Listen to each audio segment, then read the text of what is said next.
Hi mga ka-Josrap! Ayan ngayong araw na to, isang pag-uusapan natin ang pinaka-favorite ko na pop female musician dito sa Pilipinas. Walang iba kundi si Nina, ang Soul Siren Diamond Nina. Isa talaga to sa mga favorite ko, lalo na during her iconic prime. Oh my gosh, mga ka-Josrap! Favorite na favorite ko talaga yung mga album niya. Yan, yung pinapakita ko sa inyong album is simula yung debut album niya hanggang sunod-sunod na mga album niya, mga ka-Joserap. Pinaka-favorite ko na album ni Nina is yung Nina Live. Itong Nina Live, oh my God, mga ka-Joserap. Super favorite ko yan. Meron niyang DVD, mga ka-Joserap. Hindi pa uso dati yung YouTube. So, meron siyang DVD. Nina Live, yan. Tapos, meron din niya mga behind the scene.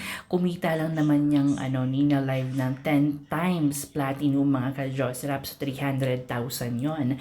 Isa talaga siya sa mga in demand dati. Lalo na ngayon din, iba na yung ni Nina, yung prime niya. So, iconic na to si Nina, no?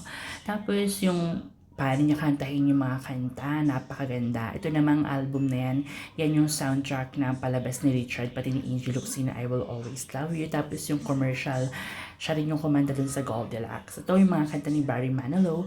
Ayan, kung makikita nyo, yan, meron siyang, mga ka-Josrap, signature, ayan, Diane Warren, song ni Diane Warren. Tapos ito naman is, gusto ko rin ito mga ka-Josrap. Ang ganda ng mga album na yan. Meron din niyang signature.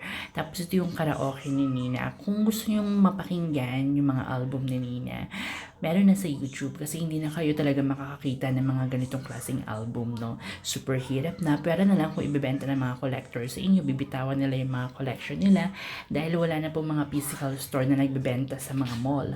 Ito naman ipapakita ko sa inyo. Ang ganda talaga nito mga ka-Josrap. Yung cover niya, tapos kung ano yung nasa loob, merong paper doll, tapos may cover siya na plastic, ayan, tapos glittery pa. Ayan yung paper doll na sinasabi ko sa inyo. Ayan, sinina yan siya yung paper doll dyan. Tapos meron pang booklet. Yung booklet na yan, ang ganda rin. Booklet posters na rin siya. Ayan yung niya, lalagyan sa loob. Kumikinang-kinang siya para siyang glitters na may pagka-Beyonce yung album niya. Ipapakita ko sa inyo mga ka-Josrap yung booklet kung anong itsura. Para ma-experience nyo rin, no? Actually, kasi alam ko talaga yung feeling dati na yung wala akong mga physical album, yung tumitingin lang ako sa mga social media na meron. Talagang gusto ko talaga magkaroon ng mga ganitong copy, no? Actually, itong mga to, Diyos ko, taon na talaga to sa akin. Siguro, kung sasabihin natin 8 years, mga ganyan mga ka-Josrap, magti 10 years.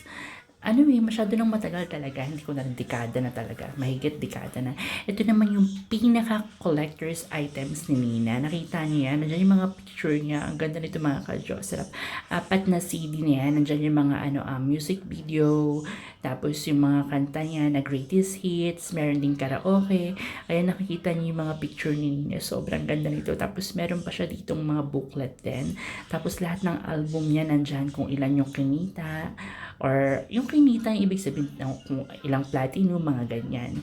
Tapos arrangements, sinong komenta, yan yung mga album niya mga ka-Josrap. Super idol ko talaga to si Nina. Kaya naman tinitreasure ko tong mga na to album. So, hanggang dito na lang mga ka-Josrap. Bye for now!